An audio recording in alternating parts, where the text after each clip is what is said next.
TEFF, THF, THS, home language and first additional language. This is a combined canned recording.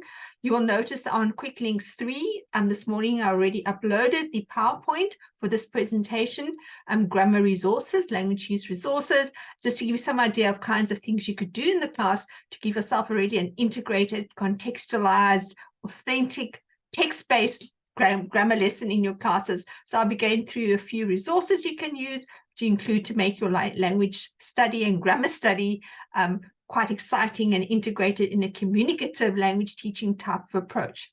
So let me just share my PowerPoint with you. Here we go. Before I get started, I'm going to put that there. Please just note, I think it's about a week to go before SS1 is due.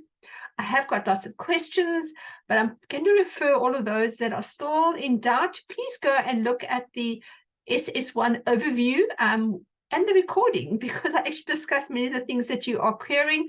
Also, please go and check the announcement I sent out on Friday, which indicates the number of questions you required for each of those 4 language sections. So don't ignore that. Please just check it out, and it'll help you with understanding what is really required for this contextualized grammar assessment. Okay, does count 25% of your mark. Oh yes, and please make sure it's a 2023. Someone sent me a 2015. This is to try and make sure it's authentic and that you're not copying it from a past paper. I'm forcing you to use a 2023 context. Please don't put pictures separate from what you're doing. A newspaper article in a magazine will normally have some kind of visual and rather keep it all together. Okay, just a quick insert. Right, so we're looking at selecting and designing appropriate language resources to make your language activities in the classroom more contextualized and not isolated, rule-bound type exercises that some teachers love to do in the language class. Okay, so this is our fun look at types of language resources you can have, which are quite easy and easy to get. So you don't have to rely on that textbook all the time. But before I get to that, let's check the Mentee. Some of you are doing the Mentees. Thank you for that. This is first the TFF. Let me know. I asked you, 25 of you responded to it, and it seems like excited was the biggest word cloud. So thank goodness many of you excited. Some of you are even happy, which I'm glad about. But we've also got those of you that are quite concerned, and you're anxious, and you're nervous, and you're stressed, and you're overwhelmed. And we've also got an outlining who's panicking, and the other one is scared. We've got sadness and tiredness. So I'm hoping all those negative feelings are going to lift as you get going in the semester. So there are only 25 of you. There's about 67 of you doing TFF, and I know for TFS there's about 120 of you, so just the minority actually let me know how they were feeling. Let's look at the Kahoot. There were 2 actually Kahoot quizzes I see. One had 52 players and the other one had 94, so I'm not too sure who is the 52. I don't know if it's TFF or the others, but this one had Gresh Aesop there, still top of the pops even when the Kahoot finished, so well done. And Jen and Lanab, Kurishi got another position, number 4, all the way down to Andrea at the bottom, number 10, the top of the pops. And so that's my podium with Kurishi E, Jen, number 2, well done, and Lolab, number 3. So well done to you. And there is your star. You've all done very well. If you did this, you all did well. And then to the THFs, you did have a different Mentee. You can see there are about 37 of you that answered this. And again, the prevalent word is excited, which is quite nice.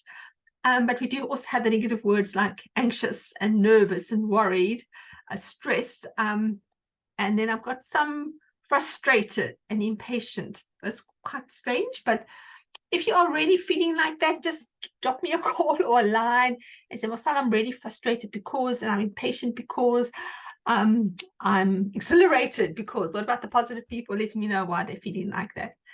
And then there were 94 players for the Kahoot, as I said. And this was a different one, although the timing was 2023. So if these names aren't recognizable to you, maybe there was some kind of mistake and somebody else played the game. I'm not too sure. But there's a Shira that came first. then Alex, then Tahir. And those names sound very familiar to me from last year, Kaira, but maybe I'm wrong. Maybe it was just the 52 from the previous one. And so those also took part in it, and those were their results. So Shahir, Alex, and Tahir, well done with that. You're also stars, even if you redid it and you saw it on Kahoot this year. Okay. Right. Yes, 13th on Sunday, week 1 closed.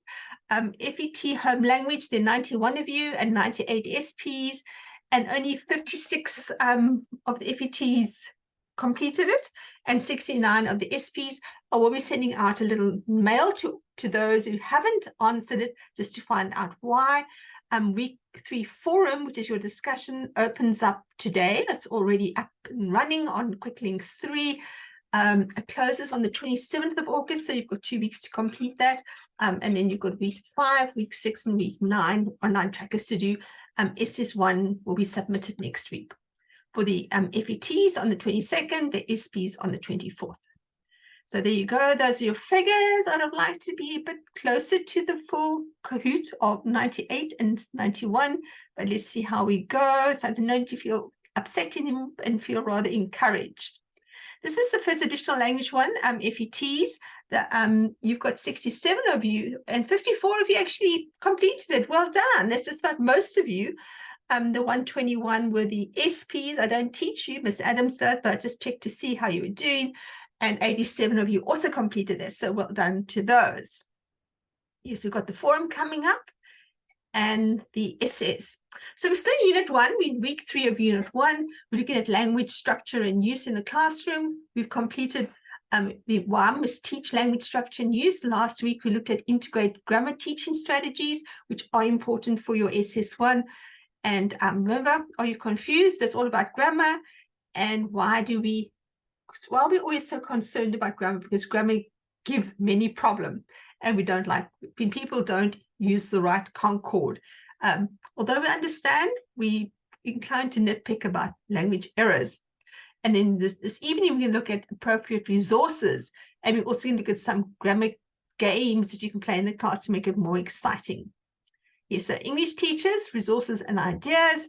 And then next week, we'll look quickly at assessing language structure and use, which is also important for your SS1. So I may do a presentation for that on Sunday, a canned recording, in case you want to quickly refer to that as well.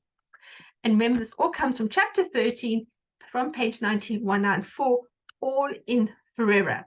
Okay, so it's all there for you. So let's look at resources for CLT lessons. Remember, most of our classes should be communicative language teaching lessons where we actually use the language in an authentic way, practicing the target language all the time. Okay, it's not isolated, decontextualized type of lessons. So there's no set format for CLT besides that you must use language to communicate. Okay, so that's the format for CLT. Are my learners communicating, or am I speaking all the time? Am I giving them chances to communicate? Is there group work for them that they can talk about things, to give them a chance to answer? How do we operate in the classroom? Yes, the idea that we're all talking and communicating collaboratively is quite nice as well. So we use authentic subject matter, things like power outages, Women's Day, voting that's coming up, winter weather, cold, taxi strikes. Those are things that we talk about. It's all authentic subject matter that they can relate to. So for your grammar instruction, you should provide meaningful input, things that they understand and relate to through the context that you're talking about it. You're not going to be talking about things that have got no idea what you're talking about. Depends on if you're an urban school, a rural school, what do your students understand and what can they talk about? I think most students can talk about phones because I think they all have a passion for them. So we're going to have to put opportunities so we can use the grammar, and I'll show you a few examples this evening, and relate grammar instruction to real life situations. Doesn't have to be from the textbook. It's from things that are happening in the newspaper, on a recording, in a picture that we can talk about. This is how it should not be. There's a teacher teaching right in the front, and the poor student is trying to answer, and she's saying to him, "What are we teaching?" That's the student's lesson. There's the bullet points, and he's saying, "Well, I don't know what's going on." And the student in the front there says, what am I learning? He doesn't know what is going on. We don't want our language lessons to be like that when it's all rule-based, grammar rules. So CLT principles are basically from Richards and Rogers in 2001, said it must be communicative. That means they're using language to communicate. Task-based, based on an authentic piece of material, whether it be a picture, whether it be a newspaper report, whether it be a brochure, whether it be a mind map, an advertisement. It's task-based and it's meaningful because they're going to use it to create a dialogue, an interview, a paragraph, explanation, instructions. You're going to use that task to do something that's meaningful, that's authentic as well. So in language learning, you must make sure that you are active in the class, always have something for the students to do, and you make meaning through giving them chances to collaborate together, to solve a problem together, to be critical about, analytical about a piece of reading that they're doing, purposeful writing that they're going to write a response to it, something they liked or something they did not like, that they respond to authentic materials. Do you like load shedding? Let them respond to that. And then also higher order cognitive tasks where you're going to analyze, you're going to synthesize, you're going to summarize. Those are all higher order tasks. So learner and learning activities should be learner-centered, not teacher-centered, relevant and meaningful. Again, I'm saying that again to the learners, and contextualized in some kind of text. Yes, should have a big cross coming here. Not taught in isolation. Okay, those lists of tenses that they've got to change. So the classroom activities should include individual work and independent work, pair work and group work. So pair share, think pair share, group activities, information gap activities where they've got to find out the answers through checking it out on the internet, finding out from friends. We can look at some of those this afternoon as well. And then also research-driven projects to go around the class and say, how many of you have got solar? Okay. Or how many of you have fiber? Okay. And you can actually do a little report on what they can access, where they go internet, what phones have you got? Lots of things that you can research are quite fun in the class. When do you read? What do you read? Why do you read? Those kind of surveys you could do in the classroom. This is the what they call the learning pyramid. And it shows you what you learn when you do different kinds of approaches. So if you've got the teacher teaching all the time, they will learn about 5% in that class. Okay, if they're just reading, you can see they're 10%, audiovisual, 20%. That's why I try and have pictures, demonstration, showing something, discussion group. Can you see it's getting richer as we go down? 50%, you'll remember if you're doing a discussion group, if you practice by doing 75%, and if you teaching others, you learn 90%. Okay, so can you see the more passive you are, the less you're going to learn. The more active you are as a learner, the more you're going to learn. And if you teach others, you learn the most. So there you can see the passive methods are all the way up to demonstration. The lecture, the reading, the audiovisual, much as what I'm doing here, it's passive. Maybe you're not learning anything. And then the participatory part here at the bottom is the group discussion, the practice, teaching others. You can learn 90%. So if you've got a study group going and you're teaching someone else, you are learning the most. So think about this in your class. Am I talking all the time? 5% is what my learners are going to understand. If I'm getting them to do group work, 50% they'll remember. If I get them to practice, remember, practice makes perfect. They're going to learn and remember 75%. So remember this pyramid. So let's look at the different resources. They must remember to use real life situations that they can rely on for communication. Or okay, that rely on communication. Not like this teacher saying English interrogative constructions. Okay, things that a lot of you like, this grammar stuff. And she says the auxiliary verb, which normally appears after the subject, must move to sentence initial position. Okay, and that's how you talk. And she says, the one in the student in the front says, what's a verb? Okay, so they don't even know what a verb is. How can they understand all that jargon there of what it is? Don't your classrooms being like that? That is rule-based. That's what we're kicking out the classroom. Okay, there's that big cross. So lesson should also follow the 4 C's. It must be look at the content, must be authentic. Communication, they're going to use it to discuss things, talk about them, group work, brainstorming. Cognition, higher order thinking. Remember the analysis, the creation, the evaluation, and their culture. Things that are relevant to them, that are meaningful to them, is going to make it more CLT related, and we should follow that when we are actually teaching as well. Communication is the key for meaning. And this will always integrate all the skills, not just reading, not just listening, not just writing, and not just speaking. Often grammar is not understood because it's separated from all these skills, and it should be integral to all those learning activities.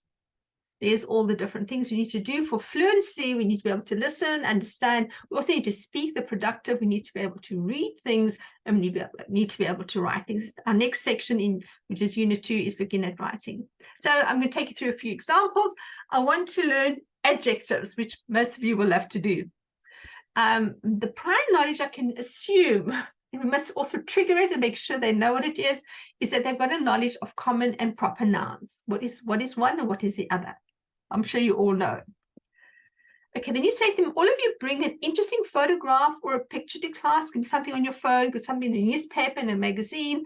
So they almost bring a picture to class, and you bring one picture as well. Okay, there's your picture. You've got this beautiful big elephant, and you've got this tiny Golf VW car. I think it must be quite scary with his trunk dangling over the car's bonnet. Roof. So in pair activities, you ask them in pairs, not singly, not independently, to write 5 interesting sentences about the situation. Then once they've done that, they must then underline all the nouns that they've used. Then they must insert some describing words. Okay, that's your adjective. So the elephant's trunk was on the car. The elephant's heavy trunk was on the blue car. So they would add the adjectives. Then they will highlight the adjectives used in. So they've underlined the nouns, they've highlighted the adjectives. And then they're going to add the details. Are the details I'd like to, where is it? Why is it there? When did this happen? And they write a descriptive paragraphs. But in that paragraph, they do not underline the adjectives. Okay, they've done it in their rough draft in the pairs, but now they're going to write the paragraph. Then what they do is they exchange the paragraphs. Remember, they're going to get a paragraph now, the friend groups, with nouns in, adjectives, and other details. And then they must go through it, and they must underline the adjectives, the group. They're going to give it back to the other group, and then they, in their pairs, are going to check, did those other people get all theirs right? Okay, they can even give them a mark for it. So in that way, they are sharing this information and understanding what adjectives are. Then they can have an independent activity. So you've got the material, you've got the pairs, and you've got the independent activity. Then they write their own descriptive paragraph using their own picture and highlight the adjectives that they've used. Okay, and that way it becomes part and parcel of the writing experience, that they're actually knowledgeable about being descriptive and using adjectives. And they could use various pictures. There's the floods in KZN, more flood pictures, the load shedding problems, our sport teams.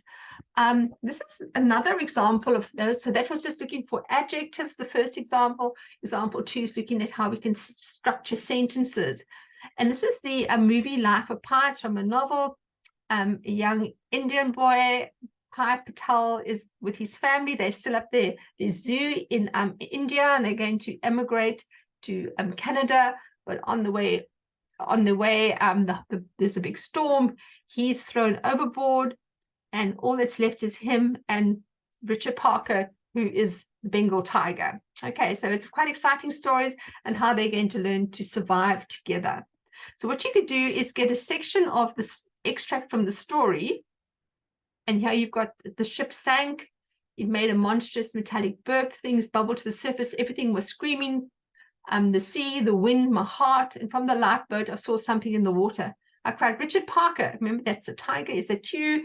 It's so hard to see. Oh, that this rain would stop. Richard Parker, is that you? I could see his head. He was struggling to stay at the surface of the water. So what you could do with this is cut up the sentences and place them into envelopes. The instructions could be in pairs or threes.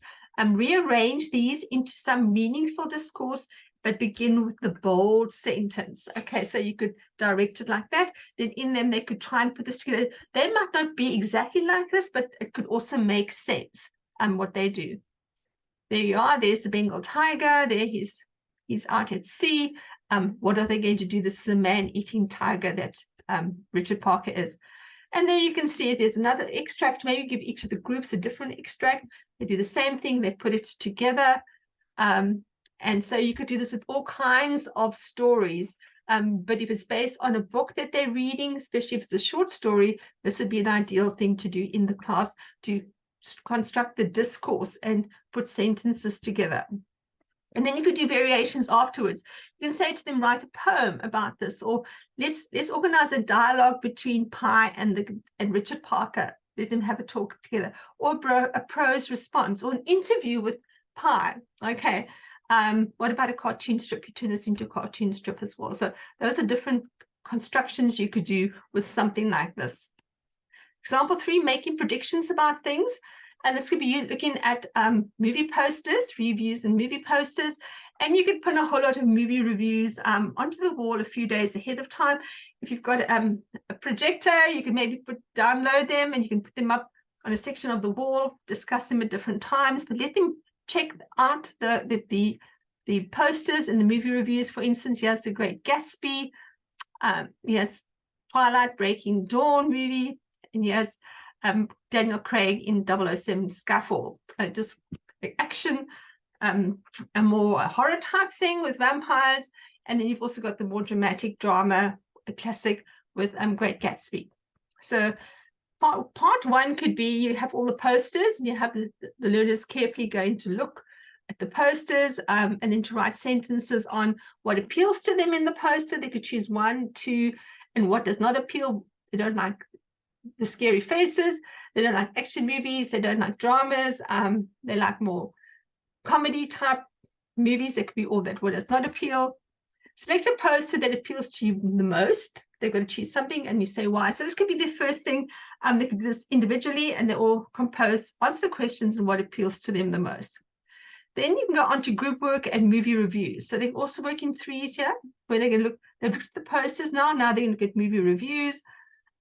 What genre does each movie belong to? Is it action? Is it horror? Is it sci-fi? Is it classic? Is it comedy? Is it love? Is it romance? You try and get them to say what genre it belongs to. Then the visual detail that supports what the genre is. So obviously, Skyfall must be action, okay? He's got a gun, he's lying back, it's 007, must be all about action. What about Breaking Dawn? Could be romance because there's boys and girls in it. But I think that the vampire in the dark, misty witches circle there looks very, very scary and maybe more suited to the horror type of genre.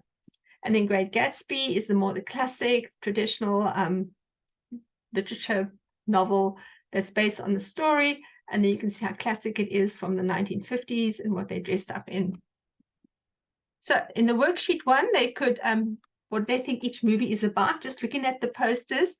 Why do they think it's about action? Okay, which movie would they like to see and watch? So they can do that, discuss all that. And then they can look at movie reviews as well. So each will read the review and they will give their view. Okay, I can't say anything. In your view, does the reviewer favor the movie or not favor it, or is neutral? Why do you say that? So then you give them the review to look at. Okay, here's one for Twilight Saga, what parents need to know. Okay, important in your review. And yeah, they say parents need to know that the final installment of the Twilight Saga is a must-see movie for any fan, teen or otherwise, who's followed the series page-to-page adaptations. But it says there's also some kind of shocking deaths, there's violent beheadings, there's a lot of gore, and there's one sensuous love scene that parents should know about. The glimpse of the side of Bella's breasts, but nothing more graphic. So all things that parents need to know if they want their kids to go and see this movie. This is a Great Gatsby. And here he says, Nick was great. I want to cherish characters like Gatsby in my mind, but he didn't like Daisy. She depicts the most shallow, useless woman. Okay, so that's the portrayal in the movie. And then you've got MGM with Skyfall and Daniel Craig, and he says Skyfall is sky high. So it's really, really a movie that they would rate. And so this would say, is the reviewer in favor of the movie, not in favor, or neutral based on the comments in the review that you see there. So then you examine the language critically. How does the review of Twilight Saga, Breaking Dawn Part 2 differ from the other two? Think about it. Okay, it's a warning to parents. Having read the reviews, are you still convinced you would like to watch the movie of your choice? Maybe it was Breaking Dawn, but after reading that, you say, no, well, I don't like gore, I don't like fighting, I don't like drama like that. Then give reasons for your answer. And then your application could be an individual, where you go and choose a movie that you have watched and you write your review on it based on the type of reviews you see here. And I know my granddaughters have just gone to see the Barbie movie. I haven't seen it yet, so, but after hearing their feedback, I think I need to go and see it. I went and quickly looked this afternoon. I see it's got a rating of 3.0, where still Breaking Dawn has got, I think, a 3.8 or 4.8. So the review was quite high. There's all the characters from Barbie, Ken, and Alan. And here's one of the reviews. It's an unforgettable delight. Okay, the reviewer said, you can see the nice pinks. Breathtaking cinematography. So there's your nice film study. The actors all bring their A elements. They really thought they were fantastic. And the storyline is an unforgettable adventure. So really in favor of it. And here's one other person who did this one, said, with all the little emojis, saying that Barbie is everything. She's the ultimate role model. Okay, so really lots of favorable comments about the movie. But if they've seen whatever movie they want to write, I think you'd have to go look at the structure of what they say about it, what words have been used, how to be structured, and then they could go and write their movie review as well.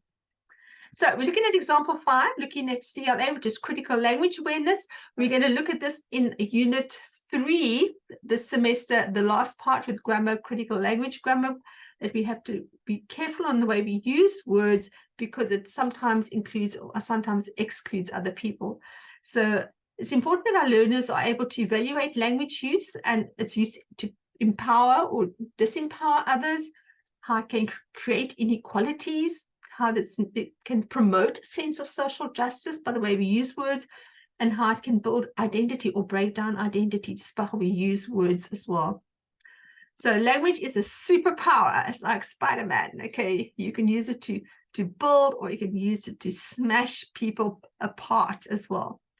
So through enhancing the acquisition of CLA, they can end up very critical in the way they analyze different things, what they're looking at.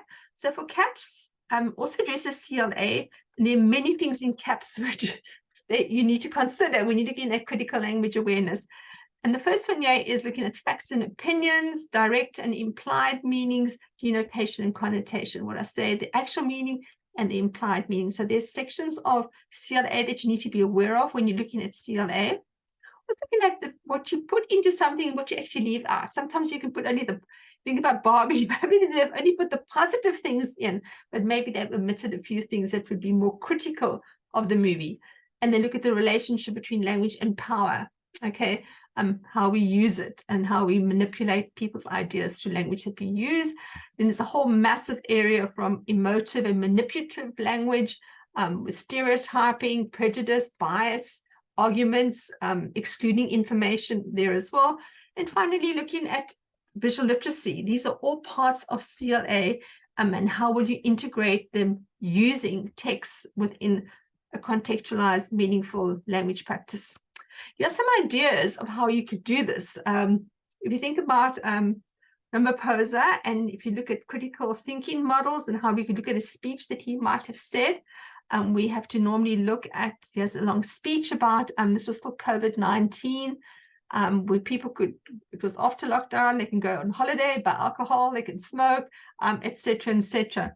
So if we're looking at a model to generate critical thinking, we first have to describe what it is, when, what, where, who, and why things happened. Then we've got to analyze what actually happened. How was this done? What if, so what, and lastly, evaluate it. And we're going to do this quite nicely using word clouds. So what you can do is take an article like this, just copy and paste it. That's quite easy and it's quite fun. Go to wordclouds.com, paste it in. So I've taken Ramaphosa's speech and pasted it into word cloud. And you can see the bigger words are the words that he uses the most. The smaller words are the ones that he doesn't. So if you want to find out what the article is pushing, and without having to do too much thought about it, you could copy and paste it into a word cloud, and you can even get the shape. This is Africa of your word cloud. There's so many different word shapes you could do. Here's another one of Africa. Here's another speech. You've got the word wool, vaccines, businesses, violence, support, Africa, South, and so on. The other one is travel, people, holidays, lockdown, Suleiman, obviously, caregivers, alcohol, and so on. Then we can go and look at all the word repetitions. If you go to word clouds, it'll even give you a list of what is used the most and what is not used the most. And the bigger words were, if you have a look here, were from from Cannes to South Africa. And you can see Ramaphosa features very strongly there at number 2. Lockdown, travel, infections, declining numbers. As you can see, it gets the importance lessons. And then the smaller words, right from the unemployed to midnight. These are things that are focused on. And from this, you can actually see what is the message really coming through what words people are using. And it's quite a fun way to do this. This is Ramaphosa on the 8th of August, 2022. This is the speech as well. And if you take this, copy it and paste it into word cloud, there he is giving his speech. Even in this day, the face of poverty is African women, says Ramaphosa. So he's very supportive there of women. But if we go and do this, there's our word cloud, and we even can put it in the shape of a woman. What fun this is.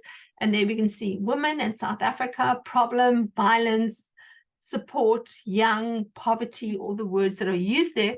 But it also give us the numbers. If we do it like this, there's a spreadsheet. There are 40 of the words for women. So you can see it's strongly the biggest word there.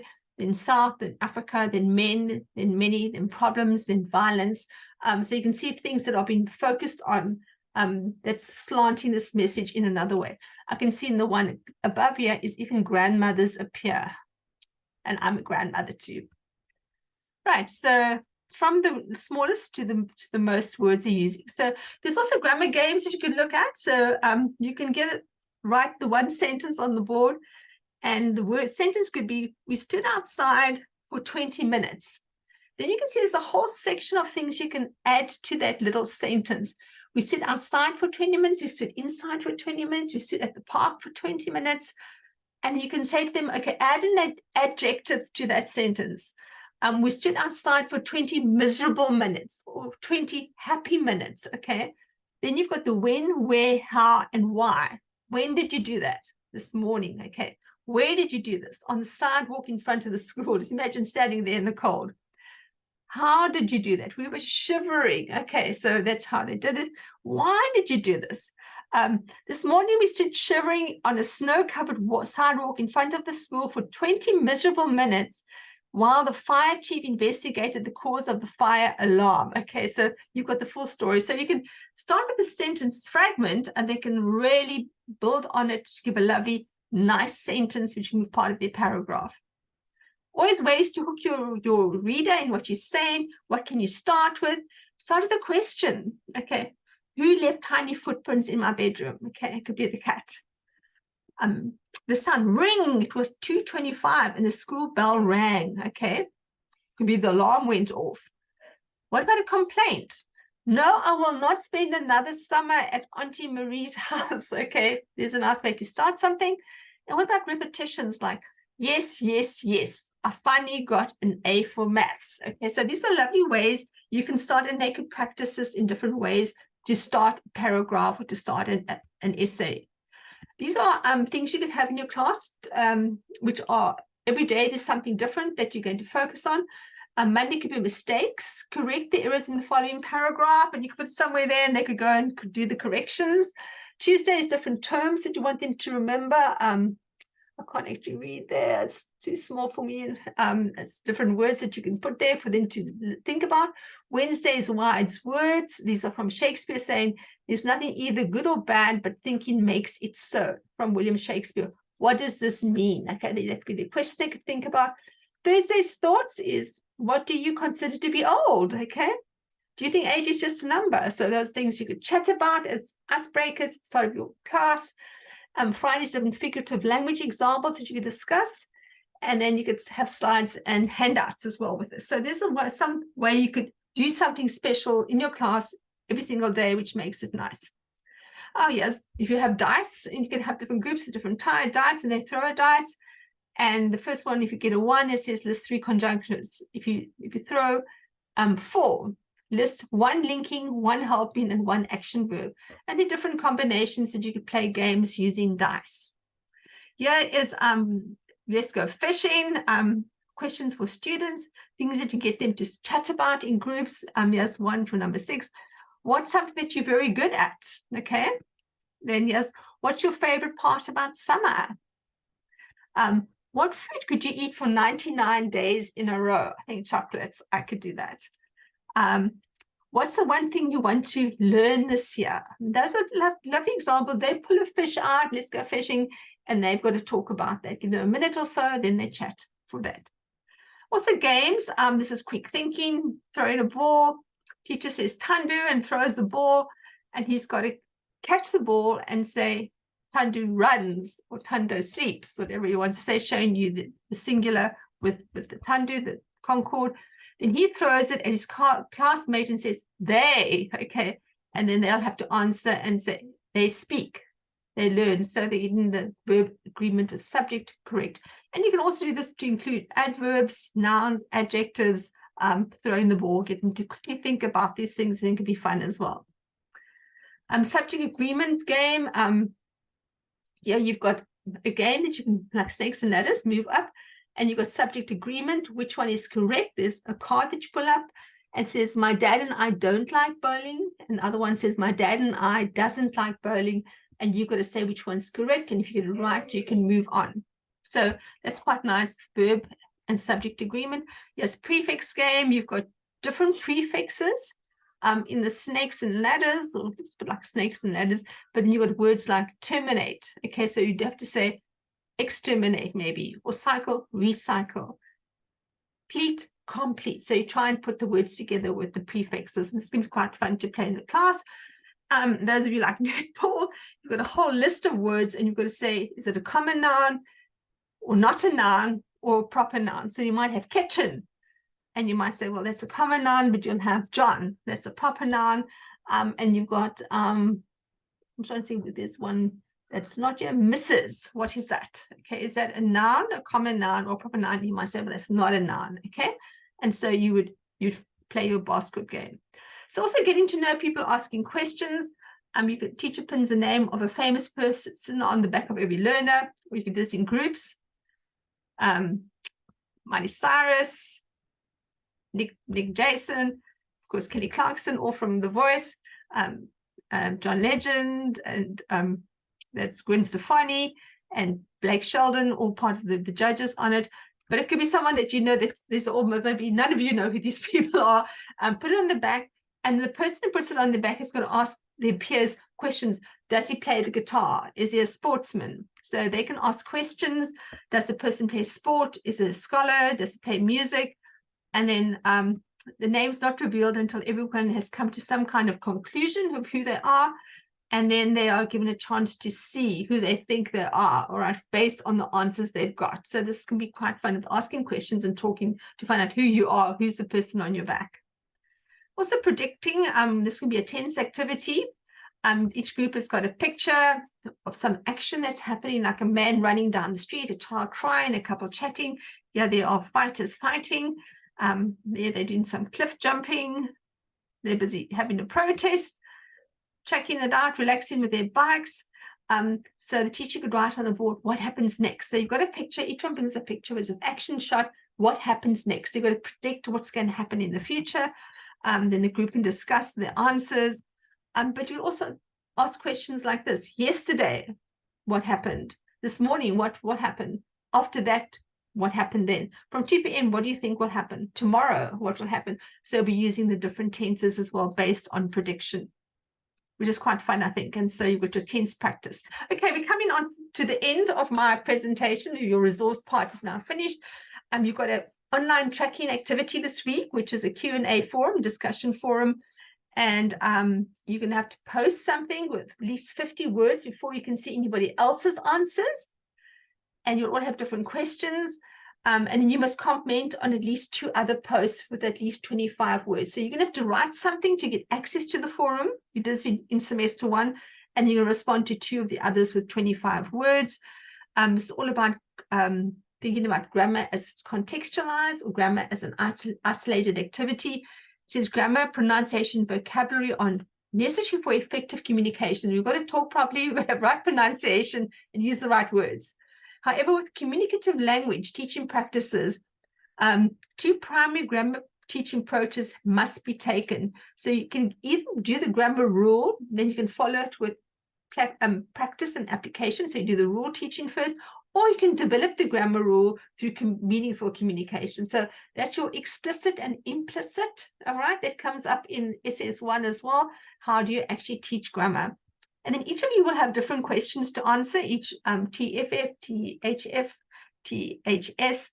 This is one of the questions. Why is teaching a grammar rule and following it up with practice an acceptable CLT teaching method? Okay, that you'll have to answer that in 50 words. Or your question might be, why is discovering grammar through meaningful communication interaction often not practiced in the language class? That might be your question. Then why do CLT approaches focus on fluency rather than grammar accuracy? Think about that. And then the 4th one, which might be TFS, I don't know which one it is for. How can grammar be contextualized in the language class? And there's so many ways that it can be, just 50 words. Okay, so that's going to be your fun part with your 2-week CLT practice discussion forum for week 3. So what's next? We've done grammar now. Here's your cartoon. Mom, me and Lawrence was going. No, she says, Lawrence and I were going. Well, anyway, we seen. She says, no, we saw. Well, you know them guys who? Those guys. What's your speech, Michael? And in the last frame, he says, now, what were you going to tell me? And he says, I forgot. This is all that correction. So we love English because it's such a powerful language, and we can be, it's our superpower. It's magic, can turn wonderful things in our lives, but it can also destroy as well. So we finish looking at resources, and then next week we look at assessment. How do we actually assess grammar? Okay, so that's me over and out. Have a good rest of the week. Best of wishes with your SS1. If you've got any issues, please get back to me. And yes, I'll chat to you in my next canned recording. But remember, I'm always available online. You can send me text messages. Should not say text messages, I should say email messages. If you've got any concerns, I'm always available. Okay, so bye for now. Chat soon, and we see how it goes in the language class from now on. Bye for now. Okay, we don't want that. Let me go back. Stop share. And it's in.